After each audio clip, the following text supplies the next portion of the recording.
저는 그림왕 양치기라는 이름으로 그림 그리고 있는 양경수라고 하고요.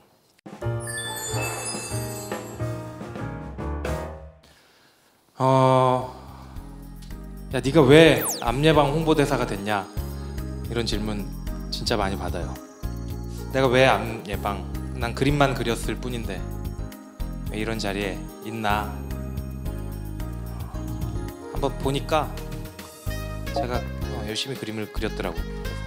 열심히 그림 그린 그 얘기 하려고 나왔습니다. 전 단청 집안에서 태어났어요. 저희 아버지, 어머니, 삼촌, 심지어 삼촌은 여기 동국대 불미과 나오신 스님이십니다. 근데 저는 서양화 작가가 꿈이었고요. 당연히 가족과 사이가 안 좋았겠죠. 그래서 20살 때 2만 원 들고 가출을 했어요. 지금 14년째 가출 상태입니다. 당연히 배가 고팠겠죠. 돈이 없으니까. 이런 일들을 하면서 살았어요. 인테리어, 벽화, 운전 일도 오랫동안 했고요. 졸업을 10년 만에 했습니다. 5천만 원짜리 A4 용지를 들고 웃으면서 사진을 찍으니까 답답하더라고요. 이걸로 내가 먹고 살 수 있을까? 고민하다 보니까 그래도 내가 어릴 때 친구랑 중2병 말기 때 얘기했던 우리가 30쯤 되면 세계 1위가 되자 라는, 이걸 어떻게 하면 내가 세계에서 인정받는 작가가 될까? 웹툰은 좀 힘든 것 같고 생각하던 끝에 불교라는 키워드가 다시 떠올랐어요. 불교 미술 집안에서 태어나서 서양화를 해서 만화를 하다가 다시 불교로 돌아가는 작가는 나밖에 없지 않을까. 석가모니는 그 시대에 굉장한 셀럽이었고 랩이나 노래, 춤 같은 게 없던 시절이라 최고의 어떤 스타였죠. 그래서 그렇게 그렸어요. 제가 팔상도라는 부처의 깨달은 자의 일생을 좀 소위 힙하게 락커 혹은 DJ로 표현을 해서 그렸고요. 10대 제자들도 간지나게 표현을 했습니다. 약사열애 부처님이나 문수보살님도 저렇게 표현을 했고, 이런 작업들로 처음 전시를 제가 한 4년 전쯤 했고, 불교 박람회라는 곳에서 했어요. 스님들 다 모이시는. 욕먹을 줄 알았는데 처음으로 그림이 판매됐고 스님이 사주셨어요. 그러던 중에 저랑 친한 래퍼 형 한 명이, 야, 네 그림은 정말 서양 애들이 훨씬 좋아할 거다. 영어로 당장 사이트를 만들어라.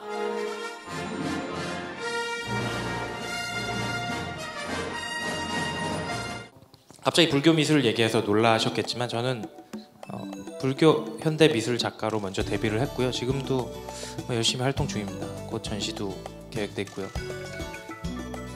하지만 제가 지금 이렇게 정장 입고 작가인 척하지만 사실 제 안에는 엄청난 병맛과 엄청난 B급 코드들이 더 많았어요. 근데 본의 아니게 스님들 만나서 이렇게 점잖은 척하고 불교 방송 같은 데 나가고 하니까 굉장히 불편하더라고요. 안경에 알도 없어요. 네. 조금 더 웃기고 재밌는 그림을 그려보자. 저와 제 주변을 보기 시작했습니다. 어떤 불교의 이야기나 다른 거대한 이야기들이 아닌 진짜 내 일상, 제 친구들입니다. 예전에는 재밌는 얘기 많이 했는데 요즘은 탈모 얘기, 직장 상사 욕 많이 해요. 그래서 맨 처음 그린 게 애기 그림이었어요. 제가 고등학교 때 제 동생이 태어났고, 얘도 분명히 뭔가 불만이 있을 텐데 말을 못 하는구나. 그래서 이런 아이들의 조금 아재 같은 이야기들을 그렸고 반응이 좋았죠. 그리고 친구들이 이제 곧 아마 경험하시겠지만 출근하려고 구두를 신는 순간부터 퇴근하고 싶다라는 얘기를 늘 해서 그런 이야기들을 중심으로 저의 경험과 더불어 직장인들 그림을 그리기 시작했습니다. SNS를 통해서 그림을 올리니 출판사에서 연락이 왔고요. 책을 내게 됐어요. SNS는 저한테는 또 다른 전시 공간이었어요.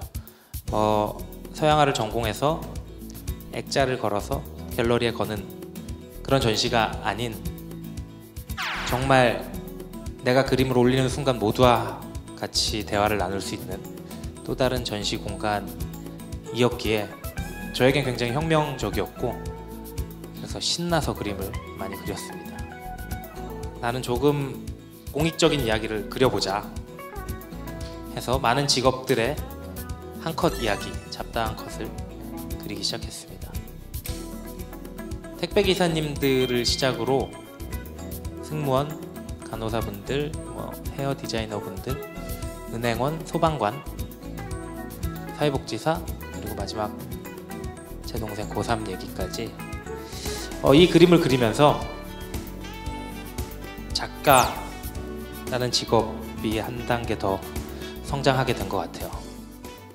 그러던 중 갑자기 정말 뜬금없이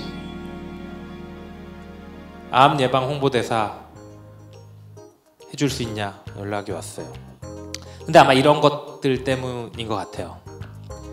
제 그림에는 직장 상사와의 트러블 같은 것들도 많지만 일하면서 받는 스트레스에 대한 내용이 굉장히 많아요.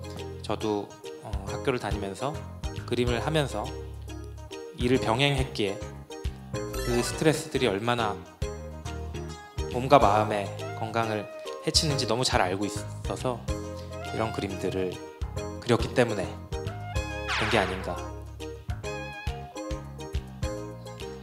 더 놀라운 사실은 제가 암 예방 금주 파트라는 것입니다.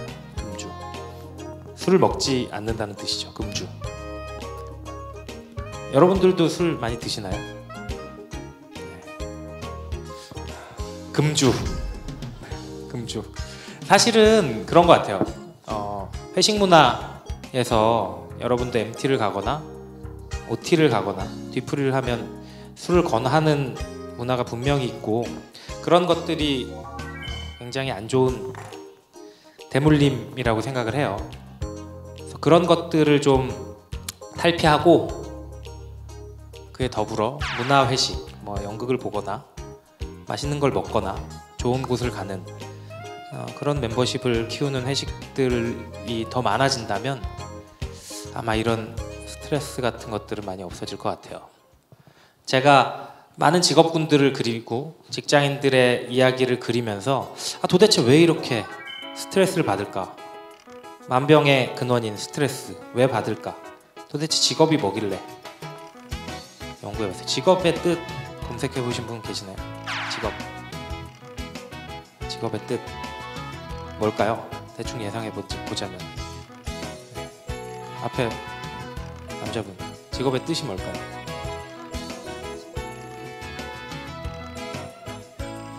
네, 일하는 거 맞죠? 돈을 벌기 위해 일하는. 근데 직업을 검색해보니까 이런 뜻이 나오더라고요. 생계를 유지하기 위해 자신의 적성과 능력에 따라 일정 기간 동안 계속해서 종사하는 일. 여기 빨간색 해놨죠. 적성과 능력. 저도 마찬가지고 아마 여러분도 마찬가지일 거예요. 그 학창 시절에 공부를 할 때 그런 얘기 많이 듣죠. 야, 네가 나중에 커서 돈 많이 벌고 좋은 직업 구하면 그때 가서 네 취미, 네가 하고 싶은 거 해도 늦지 않아. 다 뻥이에요. 절대 그러면 안 돼요. 자신의 능력과 적성을 찾는 것, 진짜 내가 어떤 사람인지, 내가 뭘 좋아하는지, 뭘 잘하는지를 찾는 일이야말로 시간 낭비 아니고 평생 해야 되는 일이라고 생각합니다. 근데 그런 것들이 없이 그저 연봉이 높은, 그리고 오랫동안 꾸준히 할 수 있는 일들을 자꾸만 찾다 보니까 그 일을 구한 후에도 그 안엔 내가 없고, 그런 개인들이 모여서 집단을 이루기 때문에 스트레스가 커지지 않나 라는, 나름의 작가로서의 그림 그릴 때 가장 행복한 것 같습니다. 여러분도 물론 학업도 중요하고 취업도 중요하지만 진짜 내가 누군지, 진짜 내가 뭘 좋아하고 뭘 잘하고 내가 어떤 사람이 되고 싶은지를 끊임없이 쉬지 않고 매분 매초 돌아보시고 살면 지금보다는 조금 더 행복해지지 않을까 생각합니다. 감사합니다.